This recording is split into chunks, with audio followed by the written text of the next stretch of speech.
नमस्कार दोस्तों, स्वागत है आपका BMJ एकेडमी में। दोस्तों, इस वीडियो में हम भारतीय संविधान की प्रस्तावना और प्रस्तावना से जुड़ी सभी महत्वपूर्ण जानकारियों को देखेंगे। सबसे पहले हम भारतीय संविधान की प्रस्तावना को पढ़ लेते हैं, फिर उससे संबंधित तथ्यों को पढ़ेंगे।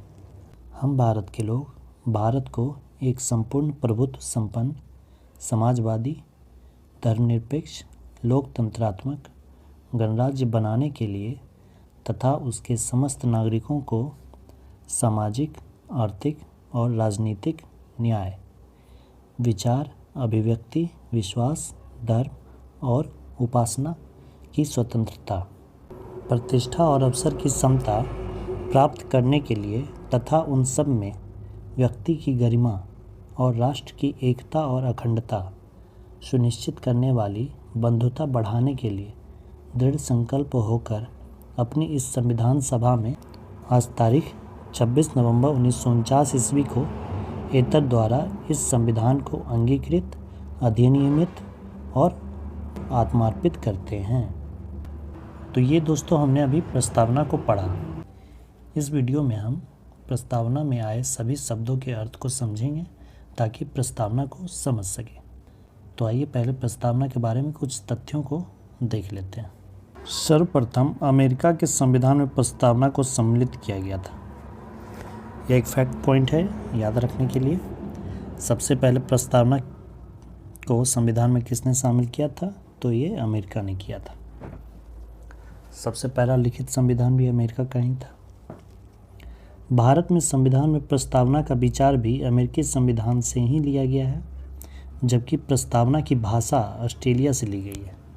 यहाँ ध्यान रखिएगा कि प्रस्तावना का जो विचार है वो अमेरिका से लिया गया है, लेकिन प्रस्तावना की जो भाषा है वो ऑस्ट्रेलिया से ली गई है।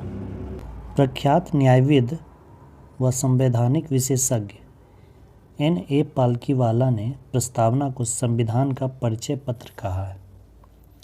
N.A. पाल्कीवाला ने प्रस्तावना को संविधान का परिचय पत्र कहा है। भारतीय संविधान की प्रस्तावना पंडित नेहरू द्वारा बनाए और पेश किए गए उद्देश्य प्रस्ताव पर आधारित है। जवाहरलाल नेहरू ने 13 दिसंबर 1946 को संविधान सभा में उद्देश्य प्रस्ताव पेश किया था, जो कि 22 जनवरी 1947 को उसे सर्वसम्मति से स्वीकार कर लिया गया और फिर संविधान निर्माण का कार्य शुरू किया गया था। तो जवाहरलाल नेहरू ने जो उद्देश्य प्रस्ताव जो पेश किया था उसी पर आधारित है हमारे भारतीय संविधान की प्रस्तावना। प्रस्तावना के तत्व। संविधान के अधिकार का स्रोत। प्रस्तावना कहती है कि संविधान भारत के लोगों से शक्ति अधिग्रहित करता है। भारत की प्रकृति। यह घोषणा करती है कि भारत एक संप्रभु, समाजवादी, धर्मनिरपेक्ष, इसे पंथ निरपेक्ष भी कह सकते हैं, लोकतांत्रिक व गणतांत्रिक राज्य व्यवस्था वाला देश है। संविधान के उद्देश्य इसके अनुसार न्याय, स्वतंत्रता, समता, बंधुत्व संविधान के उद्देश्य हैं। संविधान लागू होने की तिथि, इसमें तिथि का भी उल्लेख किया गया है कि 26 नवंबर 1949 को संविधान को अंगीकृत, अधिनियमित और आत्मार्पित कर लिया गया था। इसे पूरी तरह लागू किया गया 26 जनवरी 1950 को, लेकिन इसे 26 नवंबर 1949 को ही स्वीकार कर लिया गया था। अब यहाँ से प्रस्तावना के प्रमुख शब्द हैं और उन शब्दों का अर्थ। संप्रभुता। संप्रभु शब्द का आशय है कि भारत ना तो किसी अन्य देश पर निर्भर है और ना ही किसी अन्य देश का डोमिनियन है। संप्रभु का अर्थ ये हुआ कि भारत अब किसी अन्य देश पर निर्भर नहीं है और ना ही किसी देश का डोमिनियन है, यानी किसी और देश का उपनिवेश नहीं है। यह देश अपने आप में स्वतंत्र है, अपने सभी फैसले लेने के लिए स्वतंत्र है, चाहे वो कोई भी फैसला हो, देश का आंतरिक फैसला हो या अंतर्राष्ट्रीय संबंधों से जुड़ा कोई फैसला हो या कोई भी शैक्षणिक, सांस्कृतिक, राजनैतिक या आर्थिक कोई भी फैसला देश खुद ले सकता है, किसी दूसरे देश के पर ये निर्भर नहीं है। अगला शब्द समाजवादी।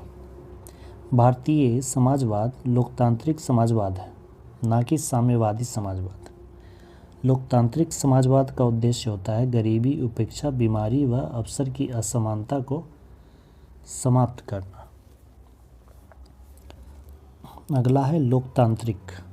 लोकतंत्र दो प्रकार का होता है, एक होता है प्रत्यक्ष लोकतंत्र और एक होता है अप्रत्यक्ष लोकतंत्र। तो भारत में जो है वो अप्रत्यक्ष लोकतंत्र है। प्रत्यक्ष लोकतंत्र में लोग अपनी शक्ति का इस्तेमाल प्रत्यक्ष रूप से करते हैं, जैसे कि स्विट्जरलैंड में।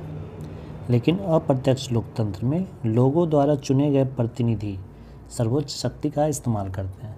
जैसे हम लोग विधायक चुनते हैं, सांसद चुनते हैं, विधायक दल का जो नेता होता है वो मुख्यमंत्री बनता है, सांसद लोग जिसे अपना नेता चुनते हैं वो प्रधानमंत्री होते हैं, और अलग अलग केंद्रीय मंत्री। तो वो सब जनता के प्रतिनिधि होते हैं जिन्हें कि हम अपने वोट के माध्यम से चुनते हैं, और वो फिर सर्वोच्च शक्ति का इस्तेमाल करते हैं। गणतंत्र। लोकतांत्रिक राज व्यवस्था को दो वर्गों में बांटा जा सकता है, एक राजशाही और एक गणतंत्र। राजशाही व्यवस्था में राज्य का प्रमुख उत्तराधिकारिता के माध्यम से पद पर आसीन होता है, जैसे कि ब्रिटेन का जो क्राउन प्रिंस है वो उत्तराधिकार के माध्यम से वो बनते हैं।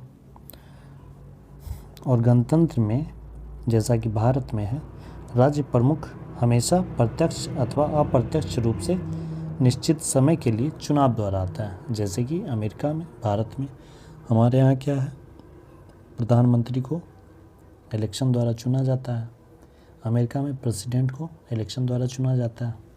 अगला है न्याय। प्रस्तावना में न्याय तीन भिन्न रूपों में शामिल है, सामाजिक, आर्थिक और राजनीतिक, है ना। सामाजिक, आर्थिक और राजनीतिक न्याय। तो हमारे प्रस्तावना में कितने तरह के न्याय के बारे में बताया गया है, तो तीन प्रकार के न्याय की व्याख्या की गई, सामाजिक, आर्थिक और राजनीतिक। इन तत्वों को 1917 की रूसी क्रांति से लिया गया था। अगला है स्वतंत्रता। प्रस्तावना हर व्यक्ति के लिए मौलिक अधिकारों के जरिए अभिव्यक्ति, विश्वास, धर्म और उपासना की स्वतंत्रता सुरक्षित करती है। हमारी प्रस्तावना में स्वतंत्रता, समता और बंधुत्व के आदर्शों को फ्रांस की क्रांति से लिया गया है। अगला है समता।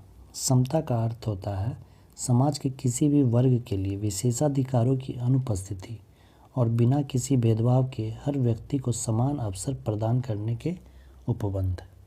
बंधुत्व। बंधुत्व का अर्थ है भाईचारे की भावना। संविधान एकल नागरिकता के एक तंत्र के माध्यम से भाईचारे की भावना को प्रोत्साहित करती है। प्रस्तावना कहती है कि बंधुत्व में दो बातों को सुनिश्चित करना है, पहला व्यक्ति का सम्मान और दूसरा देश की एकता और अखंडता। 42वें संविधान संशोधन अधिनियम 1976 के द्वारा प्रस्तावना में तीन नए शब्द समाजवादी, पंथनिरपेक्ष या फिर धर्मनिरपेक्ष और अखंडता जोड़े गए थे। ये प्रश्न कई बार एग्जाम्स में आए हैं कि समाजवादी, पंथनिरपेक्ष और अखंडता शब्द प्रस्तावना में कब जोड़े गए, तो 42वें संविधान संशोधन 1976 के द्वारा। प्रस्तावना में उस आधारभूत दर्शन और राजनीतिक, धार्मिक व नैतिक मौलिक मूल्यों का उल्लेख है जो हमारे संविधान के आधार है। संविधान सभा के सदस्य सर अल्लादी कृष्ण स्वामी अय्यर के शब्दों में, संविधान की प्रस्तावना हमारे दीर्घकालिक सपनों का विचार है। इन्होंने कहा था। संविधान सभा के प्रारूप समिति के सदस्य के.एम. मुंशी के अनुसार प्रस्तावना हमारी संप्रभु लोकतांत्रिक गणराज्य का भविष्य फल है। ये सब कथन भी एग्जाम्स में पूछे जाते हैं। संविधान सभा के एक सदस्य पंडित ठाकुर दास भार्गव ने संविधान की प्रस्तावना के संबंध में कहा है कि प्रस्तावना संविधान का सबसे सम्मानित भाग है। यह संविधान की आत्मा है, यह संविधान की कुंजी है, यह संविधान का आभूषण है, यह उचित स्थान है जहाँ से कोई भी संविधान का मूल्यांकन कर सकता है। सुप्रसिद्ध अंग्रेज राजनीति शास्त्री सर अर्नेस्ट बार्कर ने प्रस्तावना को संविधान का कुंजी नोट कहा है। उन्होंने अपनी पुस्तक principles of social and political theory 1951 की शुरुआत में प्रस्तावना का उल्लेख किया है। भारत के पूर्व मुख्य न्यायाधीश रहे एम हिदायतुल्लाह मानते हैं कि प्रस्तावना एक घोषणा से भी ज़्यादा है। यह हमारे संविधान की आत्मा है। इसमें गंभीर संकल्प शामिल हैं जिन्हें एक क्रांति ही परिवर्तित कर सकती है।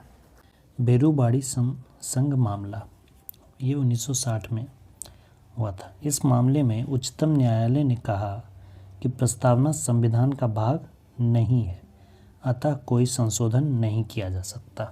इसके बाद एक केशवानंद भारती वाद आया।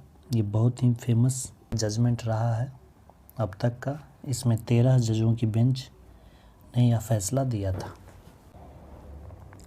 इसमें सुप्रीम कोर्ट ने पूर्व व्याख्या को अस्वीकार कर दिया और यह व्यवस्था दी कि प्रस्तावना संविधान का एक भाग है और कहा कि प्रस्तावना को संशोधित किया जा सकता है बशर्ते मूल विशेषताओं में संशोधन नहीं किया जाए, जो अनुच्छेद 368 के तहत संशोधित नहीं किया जा सकता। उसके बाद एक मामला आया LIC ऑफ इंडिया का मामला 1995 में। इसमें भी पुनः सुप्रीम कोर्ट ने व्यवस्था दी कि प्रस्तावना संविधान की आंतरिक हिस्सा है। अब तक प्रस्तावना को केवल एक बार 42वें संविधान संशोधन अधिनियम 1976 के तहत संशोधित किया गया है।